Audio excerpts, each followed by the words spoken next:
we all say people are going to parliament to serve us, but people still say that there's nothing there. In fact, those who are in the office right now are saying there's nothing there. We tend to even spend more of our monies. But every 4 years, people can literally kill just to get into Ghana's parliament. Meanwhile, So even something is money. there. Yeah, and on top of it, you want to detach yourself from the reality. Afrobarometer just released their 2024 report. And in this report, what they did was took a survey out of 39 countries. And out of this, 53% are calling for military intervention. And even back home here in Ghana, 40% are saying we need military intervention. And that is making democracy a little bit unpopular. But we won't go into that. What worries me is, Kingsley, the trust in institutions. And if you look at the report, the institution that is most trusted by Ghanaians is the army. Why is the army gaining this popularity? It goes without saying that we are in a period of our country now where people are just tired of everything. People are just tired of politicians in general. Okay. So when you break it down, the presidency, the MPs, the DCs, the MCs, the mayors, everybody is just tired of the whole system. And this is happening because it seems our leaders are so far away from the reality.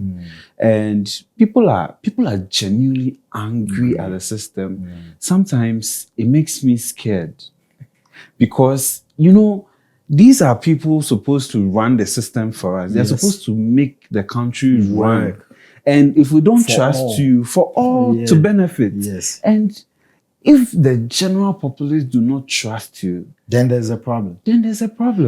All those who are calling for the military intervention, I wouldn't say that your call is out of place, right?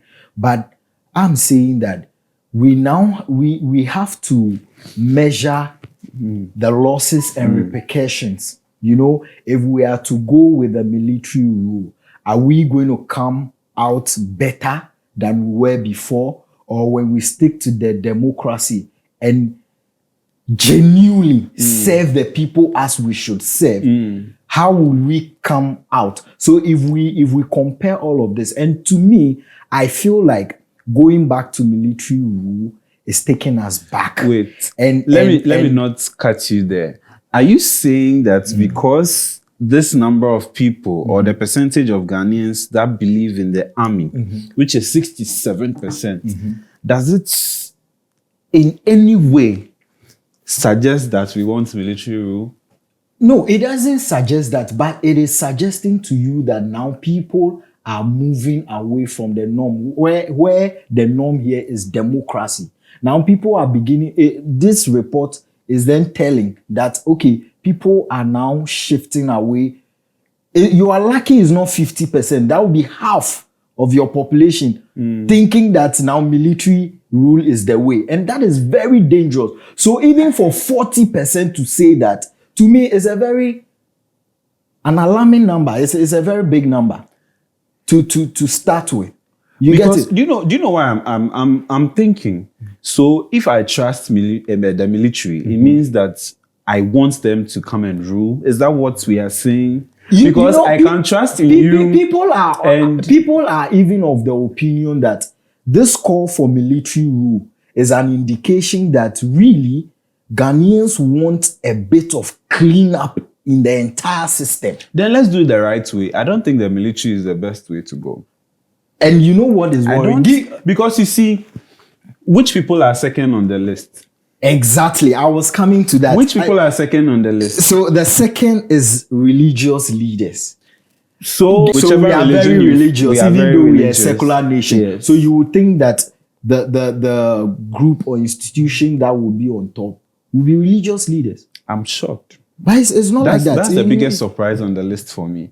And recent times, we've had pastors, quote unquote, religious leaders, some of them, involve themselves in some shady things and they are so unapologetic about it. And you begin to ask, are we serving the same God? Here you say this, would it be fair to say that the National Cathedral also played a role in in reducing confidence in the clergy or the religious body. What else can you think about? Wow. We have the most expensive hall in the whole wide world sitting at Osu, near the Parliament House. Wow. So what else? Because you see, one, someone promised God personally to build something for him. One, you told us that you are going to do it for God, from your pocket, not knowing Padimane, he was using our money behind the scenes. Some people got wind of it. It became, hey, in the country, and now you come out and tell us that you've been using the taxpayers' money. I am thinking that the cathedral plays like 99% of this a role in this, because the cathedral has actually exposed some of our so-called men of God. Well, viewers, in case you just join us, we are looking at the Afrobarometer 2024 report, and we are analyzing the data. And right now we are talking about institutions that are being trusted by Ghanaians, and it looks like the army is on top. So whilst you are at it, don't forget to share this channel to a friend, recommend it to a brother, a sister, and enjoy. This is Sauce and Pepper. Don't go anywhere. But if you look at the people's representative, the parliament, they amass just 27%. But they are supposed to represent the people. And they are performing poorly here. Oh, they did. What they got is okay. The 20. Oh, what they got is okay. Oh, so I was even expecting them to go further down, but it's fine. Where they are is fine. Because you see, let's not go too far. They were going to present an LI where it will exclude them from speed limits, give them riders. Like, why? Wow. Why? Wow. Why? Wow. We elect you to go. See, I've forgotten who said it, but someone said, we all say people are going to Parliament to serve us, but people still say that there's nothing there. In fact, those who are in the office right now are saying there's nothing there. We tend to even spend more of our monies. But every 4 years, people can literally kill just to get into Ghana's Parliament. Meanwhile, so even something is there. Yeah, and on top of it, you want to detach yourself from the reality. Wow.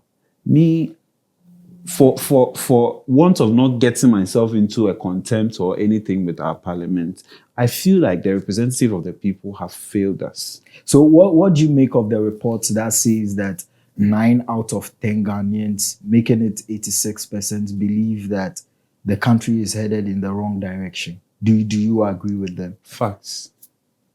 Or you don't agree? Oh, I mean, well, we can debate that. Because you see, it hurts me to say that since 1992, when we started practicing this democracy thing very, very, very well, the thing has been going like this. And I don't seem to, because you see, it boils down to the morality and the ethics. We all grew up going to the Sunday schools. The people holding positions now, they have friends, so they have people they went to the same Sunday schools with.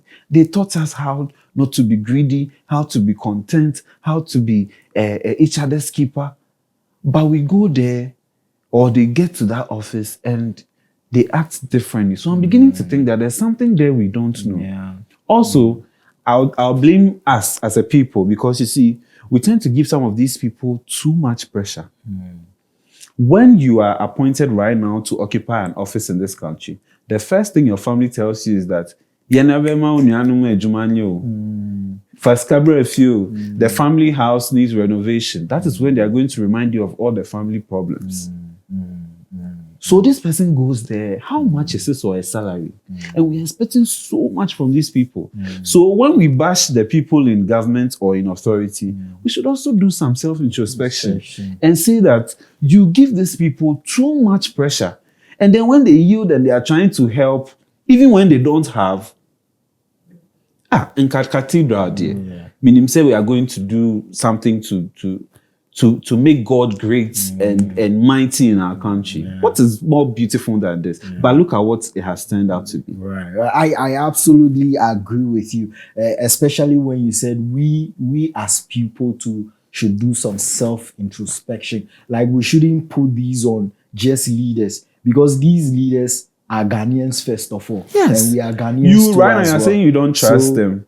But so we don't trust you because you are giving them that pressure to do what they are doing. And on this list, the most shocking one is the Electoral Commission for me. Yeah. I am not surprised that they are where they are, but I am more worried because we are in an election year. Yes. Because you would think that someone who is a referee in an election should have the be most trustworthy. confidence. Like, people should sleep knowing that I agree. even when the thing is announced, they won't have any issue with it. But here is the case: they don't even trust you, and you're on the same level, almost the same level with the president. Yeah. Wow. Yeah. That's serious. How dangerous can that be? So, in your general view, what do you make of this report? In general. In general, I think it's a reflection of our current state. Okay. People are genuinely losing trust in our democracy. Not just the democracy, but the people supposed to run or make the democracy attractive. They are making it less attractive by the day. And what that means is what I don't want to think about. Yeah. I've not said anything. We don't want that. I don't believe that I'll wake up one day and see what I have been seeing in news and in history, or what I heard in history. Kenya, the President Ruto, I really feel bad for him right now. Because now the Gen Zs, after he has sacked his cabinet, they are calling for Ruto's head. So I keep saying that no two countries are the same. And those even calling for the Kenya thing, I disagree, because you see, what will work for Kenyans might not work for Ghanaians. Right. Ghanaians and the youth we have now, we are keyboard warriors.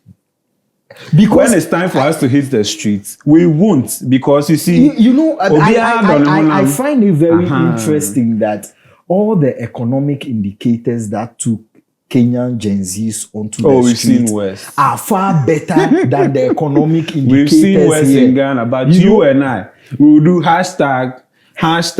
But when the time comes for us to hit the road, genuinely, will you go? How many demonstrators? No, but you see, don't downplay the Ghanaian. Nkrumah said it. He said the Ghanaian is slow to anger. So how many demonstrations have you participated in? Oh, you see, we are peace-loving This people. question is no, you see. But how many demonstrations have you? Why do you want to know the number of demonstrations? What difference does it make? Because it's a right we have. So, and if truly, or are you telling me that you're happy with everything happening? No, I'm not. But you are not. I'm saying that if Nelson held Do Some and Stop, did you go? No, I didn't go. Why? Because I was busy. I was doing other things. Did you also go? Did you also go for the Do Some demonstration? I had cold. Viewers, let us know what you think about this Afrobarometer report and general governance in this country. Share your thoughts in the comment section. And whilst you're doing that, don't forget to recommend this channel to a brother, a friend, a family, a sister. Till then, this is Sauce and Pepper. We're out.